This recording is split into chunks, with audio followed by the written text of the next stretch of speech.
Hello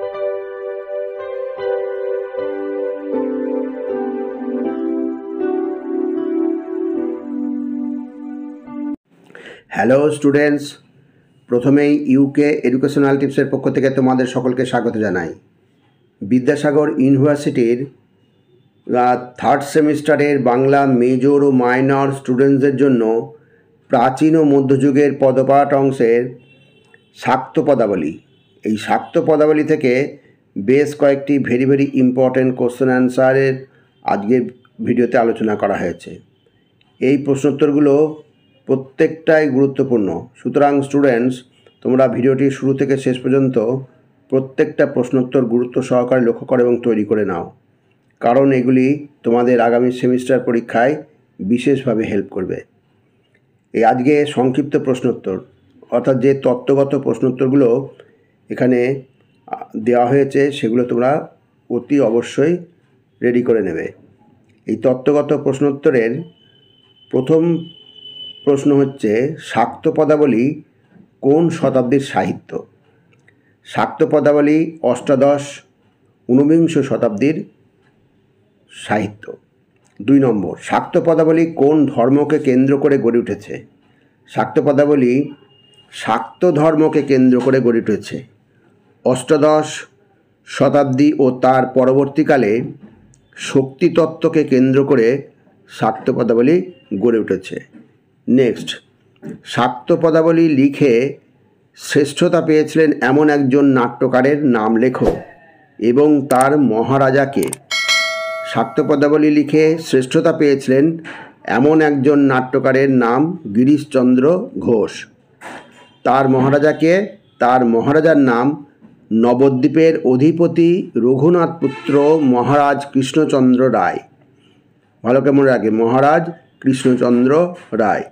next, শাক্ত পদাবলীর 2জন সর্বশ্রেষ্ঠ পদকর্তার নাম লেখো।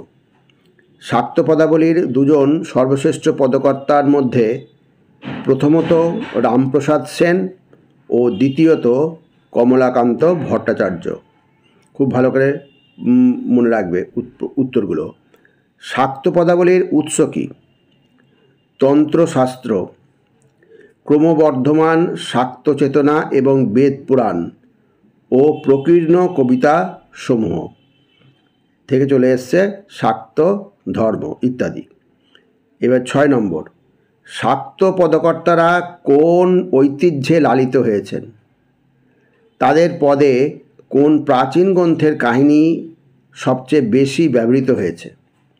তাহলে প্রথম অংশের উত্তর হচ্ছে, শাক্ত পদকর্তারা পৌরাণিক ঐতিহ্যে লালিত ও পুষ্ট ছিলেন। আর দ্বিতীয় অংশ হচ্ছে, তাদের পদে অষ্টাদশ পুরাণের নানা প্রসঙ্গ বারবার ঘুরে ফিরে এসেছে। 7 নম্বর, আগমনী কী? খুব সুন্দর একটা প্রশ্ন, খুব ভালো করে এটা তৈরি করবে। আগমন শব্দের সঙ্গে এই দীর্ঘই প্রত্যয় যুক্ত করে আগমনী শব্দটি উৎপন্ন হয়েছে, যার অর্থ আগমন বিষয়ক, অর্থাৎ কারো আগমন উপলক্ষে রচিত গান আগমনী গান। কিন্তু এখানে আগমনী গান বলতে বোঝায় বাঙালির নিজস্ব সাধনা ধারায় রামপ্রসাদ ও কমলাকান্তের হাতে আদ্যাশক্তি মহামায়া আদরের কন্যা উমা রূপে কল্পিত হয়েছেন। সেই উমার আগমনকে উপলক্ষ করে শরৎকালের শুচিস্নাত পরিবেশে শারদীয়া দুর্গাপূজার পূর্বে রচিত ও গীত উমা সঙ্গীতগুলি। নেক্সট, অষ্টাদশ পুরাণের নাম লেখো এবং এই শাস্ত্রের রচয়িতাকে। অষ্টাদশ পুরাণের নামগুলি হল ব্রহ্মবৈবর্ত, পদ্ম, বিষ্ণু, বায়ু, ভগবত, নারদীয়, মার্কেন্ডেয়, অগ্নি, ভবিষ্য, ব্রহ্মা, লিঙ্গ, বরাহ, স্কন্দ, বামন, কূর্ম, মৎস্য, গরুড় এবং ব্রহ্মাণ্ড। এছাড়া অর্বাচীন ধর্মপুরাণ বা উপপুরাণও অনেক আছে। আর এই শাস্ত্রের রচয়িতাকে মহাকবি বেদব্যাস অষ্টাদশ পুরাণ শাস্ত্রের রচয়িতা বলে অভিহিত। প্রত্যেকটা প্রশ্ন খুব সুন্দর, প্রত্যেকটা প্রশ্ন অতি অবশ্যই রেডি করে রাখবে। এবার আমরা 9 নম্বর প্রশ্ন দেখি। শাক্ত পদাবলীর কৈলাস কোথায় অবস্থিত? মানস সরোবরের উত্তর পশ্চিম দিকে অবস্থিত হিমালয় চূড়াকে কৈলাস বলা হয়। পৌরাণিক মতে মহাদেব ও কুবেরের বাসস্থান এই কৈলাস। নেক্সট, শাক্ত পদাবলীর কয়টি ধারা ও কী কী? এই ধারার প্রবর্তক কে? শাক্ত পদাবলীর দুটি ধারা, উমা সঙ্গীত বা আগমনী বিজয়া এবং শ্যামা সঙ্গীত বা সাধনতন্ত্র বিষয়ক কবিতা। শাক্ত পদাবলীর পর্ববিভাগ তিনটি, আগমনী, বিজয়া ও ভক্তের আকুতি। এই দুই ধারারই প্রবর্তক শাক্ত পদাবলীর সর্বশ্রেষ্ঠ কবি রামপ্রসাদ সেন। নেক্সট, শাক্ত পদাবলীতে যে তান্ত্রিক উপাসনা পদ্ধতি প্রতিফলিত হয়েছে তার উল্লেখ করো। খুব সুন্দর প্রশ্ন। শক্তি বিষয়ক তন্ত্রগুলির মধ্যে কালীতন্ত্র, তারাতন্ত্র, মহানির্বাণতন্ত্র, রাধাতন্ত্র উল্লেখযোগ্য। নেক্সট, কবিরঞ্জন রামপ্রসাদ সেনের শাক্ত পদাবলী ছাড়া অন্য দুটি গ্রন্থের নাম কি? তাহলে শাক্ত পদাবলী ছাড়া অন্য দুটি গ্রন্থের নাম কি? রামপ্রসাদ সেনের শাক্ত পদাবলী ছাড়া অন্য দুটি গ্রন্থের নাম হলো বিদ্যাসুন্দর কাব্য এবং কালীকীর্তন কাব্য। পরবর্তী প্রশ্ন, শাক্ত পদাবলীর 3 পর্যায়ের নাম এবং পদসংখ্যা লেখো। ভেরি ভেরি ইম্পর্টেন্ট প্রশ্ন, খুব সুন্দর প্রশ্ন।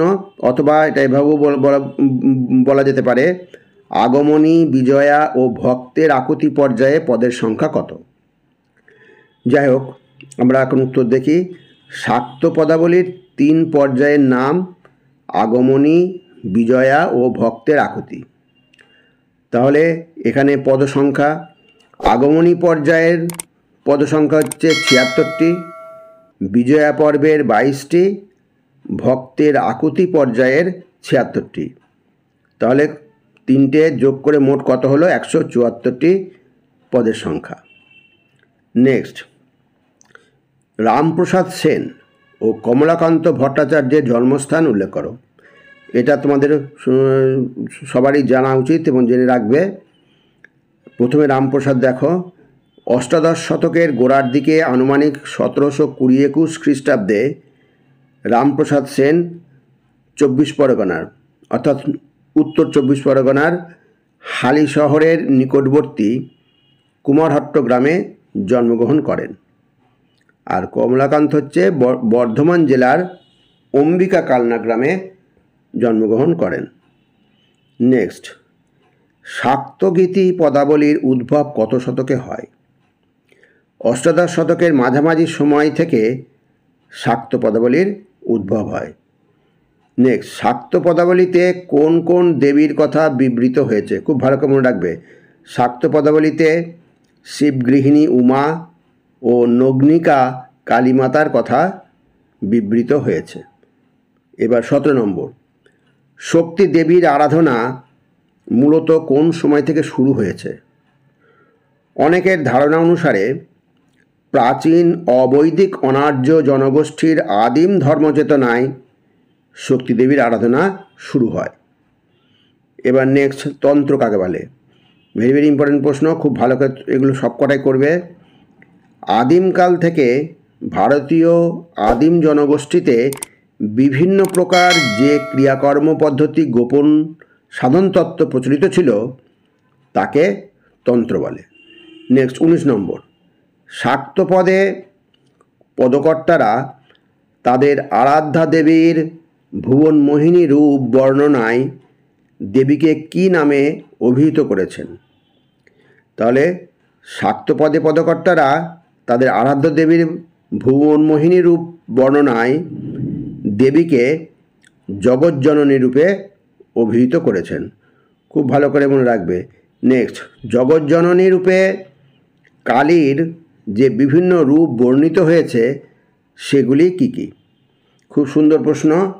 জগজ্জননী রূপে কালীর যে বিভিন্ন রূপ বর্ণিত হয়েছে সেগুলি হলো শ্মশানকালী, ভদ্রকালী, আদ্যকালী, দক্ষিণাকালী, বামাকালী, রক্ষাকালী ইত্যাদি। খুব ভালো করে এগুলো মনে রাখবে। এইবার 21 নম্বর, শাক্ত পদকর্তারা তাদের আরাধ্যা দেবীকে কিভাবে বিচিত্র রূপে কল্পনা করেছেন? দেখোটা, শাক্ত পদকর্তারা তাদের আরাধ্যা দেবীকে ইচ্ছাময়ী মা, করুণাময়ী মা, কালভয় হারিণী মা, লীলাময়ী মা, ব্রহ্মময়ী মা ইত্যাদি রূপে কল্পনা করে পদ রচনা করেছেন। খুব ভালো করে এগুলো রেডি রাখবে, প্রত্যেকটা ইম্পর্টেন্ট প্রশ্ন। নেক্সট, আগমনী গান কাকে বলে? ভেরি ভেরি ইম্পর্টেন্ট প্রশ্ন। তাহলে আগমনী গান কাকে বলে? তো এর আগে তোমরা শুনলে যে আগমনটা কি। শাক্ত পদকর্তারা মহেশ্বরী শ্যামা বা কালীকে দুর্গা বা উমারূপে কল্পনা করে আশ্বিন মাসে বঙ্গে তার আগমনকে কেন্দ্র করে আহ্বান সংক্রান্ত যে গান রচনা করেছেন তাকে আগমনী গান বলে। খুব ভালো করে মনে রাখবে। এইবার আগমনী গান যে সমস্ত চরিত্রগুলিকে কেন্দ্র করে রচিত হয়েছে, না, আগমনী গান যে সমস্ত চরিত্রগুলিকে কেন্দ্র করে রচিত হয়েছে সেগুলি কি কি? প্রশ্নটা এইভাবে, আগমনী গান যে সমস্ত চরিত্রগুলিকে কেন্দ্র করে রচিত হয়েছে সেগুলি কি কি? উমার মা মেনকা, উমার প্রতীপ গিরিরাজ বা হিমালয় এবং উমাকে কেন্দ্র করে আগমনী গানগুলি রচিত হয়েছে। নেক্সট 24 নম্বর, আগমনী বিজয়ার গানগুলিকে উমা সঙ্গীত বলা হয় কেন? খুব সুন্দর প্রশ্ন। আগমনী বিজয়ার গানগুলি মূলত উমাকে কেন্দ্র করে রচিত, সেই জন্যেই এই গানগুলিকে উমা সঙ্গীত বলা হয়। নেক্সট 25 নম্বর, বিজয়া গান কাকে বলে? এটা তোমরা সকলেই জানো যে শাক্ত পদকর্তারা মহেশ্বরী শ্যামার অন্যরূপ উমাকে কেন্দ্র করে আশ্বিন মাসে তার আগমনের পর বিসর্জনকে কেন্দ্র করে যে গান রচনা করেছেন তাকে বিজয়া গান বলে।